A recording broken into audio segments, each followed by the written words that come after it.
This business of carding, which for those who might not know, is the practice of the police of randomly stopping people if they think they may in some way be suspicious. No, but that's so that we don't get off on the wrong part of the discussion. Yeah. That's the problem. They were stopping people randomly or arbitrarily who were not in any way engaged in suspicious behavior. Yeah. They were merely stopping them to think they might have some information that might end up being useful, and that was the problem. They were stopping people. Yeah.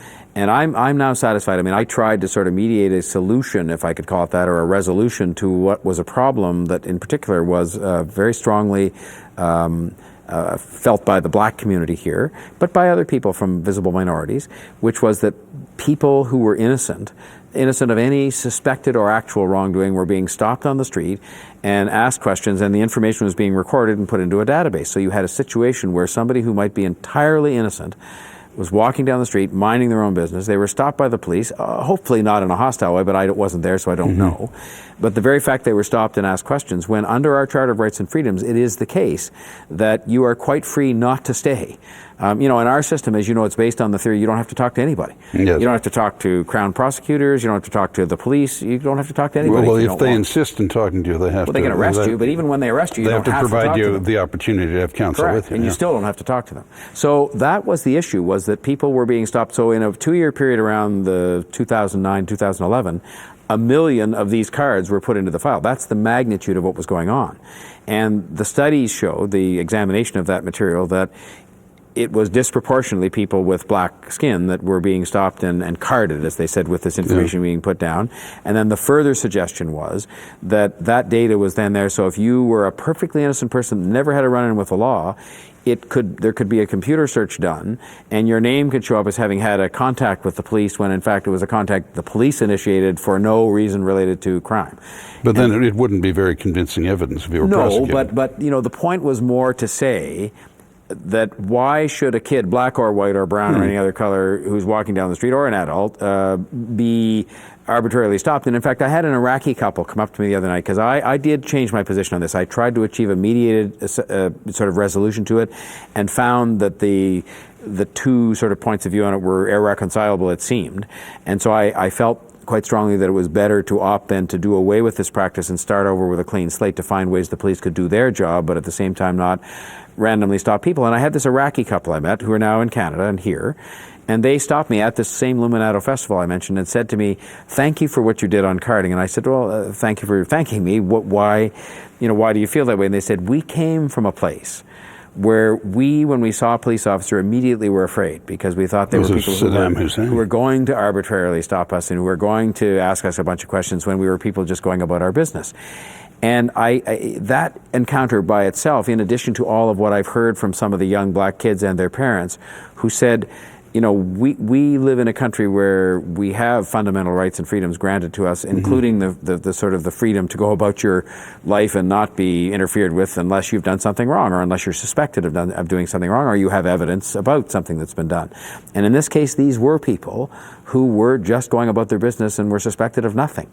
Now, do you feel that it is improper and unacceptable for the police just to ask for identification, nothing else? Not saying, "What are you doing here?" or anything else? I think they should have a reason to do it, and I think we've gone through this with a lot of cases that a lot of viewers across the country will know about in the context of these, what we call here in Toronto, a RIDE program, which is a program that stops people suspected of drinking and driving. Yeah. And even there, the courts have said there are limits on what people can be subjected to in terms of because they've talked over time about having entirely random year-long stops of people just to see if they're drinking and driving. And obligatory breathalyzers.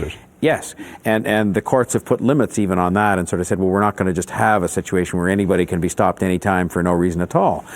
I actually feel that there's a limit to which all kinds of surveillance should be, and that kind of stuff should be exercised over people. That, I want the security officials to do their job protecting us from terrorism. I want the police to keep us safe, but I also think we should, by and large, be able to sort of go about our business in a way, because that is what separates these kinds of countries from other countries, is that we have the freedom to go about our business, and unless the police have a reason to stop you, and a reason can be they suspect you're drinking and driving, and I think we do seem to accept these random stops at Christmas time to see if people have been drinking. But there's got to be a limit on that, surely, in our country. I'm not even in favor of that, by the way. But the random stops for drinking and driving. I think there has to be some reason to think Like if that you're possibly weaving down the street, it's okay. Yeah, driver. look, that's clear to me. If you're weaving down the street, Yes, or if you're running away and there's a bank alarm going off, I'd say, hey, I mean, the police have an obligation to stop you, and you have an obligation to stop and talk to them of why you're running away from that building. So this is where this carding discussion came from, and it came to be seen very much as an issue that was one of racial bias on the basis that if it was true, as the racial facts profiling indicated, in the US, that young black men were being stopped all the time for no good reason, most of the time. I mean, some of them I'm sure there was reason, but some not, and that this was creating a culture of kind of fear and people, and it was discrimination. Yeah.